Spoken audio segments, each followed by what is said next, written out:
Channel ಆಗಿರುತ್ತೆ. And due to some issues ನನ್ನ previous account ಹೋಗಿದೆ ಆ್ಯಂಡ್ ನನಗೆ ರಿಕವರ್ ಮಾಡ್ಕೊಳ್ಳೋಕ್ಕೆ ಕೂಡ ಆಗ್ತಾಯಿಲ್ಲ. ಸೊ ಹಾಗಾಗಿ ಈ ಒಂದು ಚಾನಲ್ನ ಕ್ರಿಯೇಟ್ ಮಾಡಿದ್ದೀನಿ.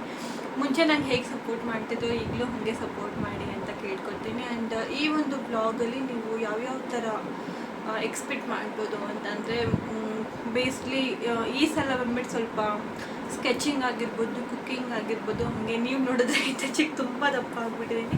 ಸೊ ಸ್ವಲ್ಪ ವೆಯ್ಟ್ ಲಾಸ್ನ ಜರ್ನಿ ಕೂಡ ಸ್ಟಾರ್ಟ್ ಮಾಡೋಣ ಅಂತ ಅಂದ್ಕೊಂಡಿದ್ದೀನಿ. ಡೈಲಿ ಪೋಸ್ಟ್ ಮಾಡೋಕ್ಕಾಗಿಲ್ಲ ಅಂದರೂ ಅಟ್ಲೀಸ್ಟ್ ವೀಕ್ಲಿ ಥ್ರೈಸ್ ಆದರೂ ನಾನು ರೆಗ್ಯುಲರ್ ಆಗಿ ವೀಡಿಯೋಸ್ನ ಪೋಸ್ಟ್ ಮಾಡೋದಕ್ಕೆ ಇಷ್ಟಪಡ್ತೀನಿ.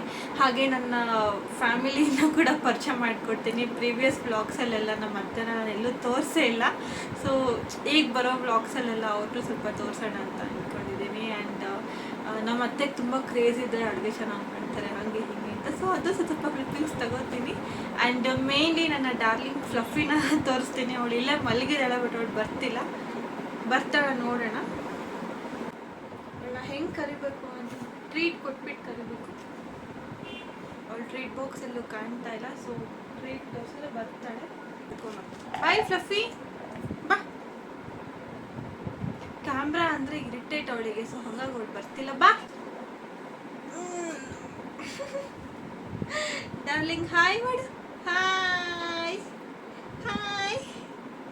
ಸಚ್ಚ ಕ್ಯೂಟ್, ಸೋ ಕ್ಯೂಟ್. ಇದು ನನ್ನ ಬೇಬಿಗೆ ಟ್ರೀಟ್ ಕೊಡ್ತೀನಿ ಅಂತ ಕರ್ಬಿಟ್ಟು ಟ್ರೀಟ್ ಕೊಟ್ಟಿಲ್ಲ ಅಂತ ಸಿಟ್ಟು ಬಂದಿದೆ ಅವಳಿಗೆ. ಕೊಟ್ಬಿಡೋಣ, ಆಟಾಡ್ಸೋದು ಬೇಡ.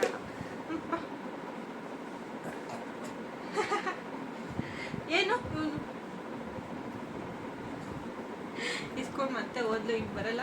ಸೊ ನೋಡಿದ್ರಲ್ಲ, ಸೊ ಜಾಸ್ತಿ ಫ್ಲಫಿನ ತೋರಿಸ್ತೀನಿ. ಯಾಕಂದರೆ ಮುಂಚೆ ತುಂಬ ಫ್ಲಫಿಗೆ ಫ್ಯಾನ್ ಫಾಲೋಯಿಂಗ್ ಜಾಸ್ತಿ ಇದ್ರು, ಯಾವಾಗೂ ಅಲ್ಲಿ ಇಲ್ಲಿ ಕಾಣಿಸ್ಕೊಳ್ಳೋಳು. ಆಮೇಲೆ ರೆಗ್ಯುಲರ್ ಆಗಿ ತೋರಿಸ್ತೀನಿ ಅಂತ. ಸೊ ಈ ಒಂದು ವಿಡಿಯೋ ನಿಮಗೆಲ್ಲ ಇಷ್ಟ ಆಗಿದೆ ಅಂತ ಅಂದ್ಕೊಂಡಿದ್ದೀನಿ. ಇಷ್ಟ ಆದಲ್ಲಿ ಲೈಕ್, ಶೇರ್, ಸಬ್ಸ್ಕ್ರೈಬ್ ಮಾಡಿ. ಹಾಗೆ ನನ್ನ ಒಂದು ಬ್ಲಾಗ್ನ ಫಾಲೋ ಮಾಡ್ತಾ ಇರಿ. Thank you so much. Love you all. See you all in the next blog.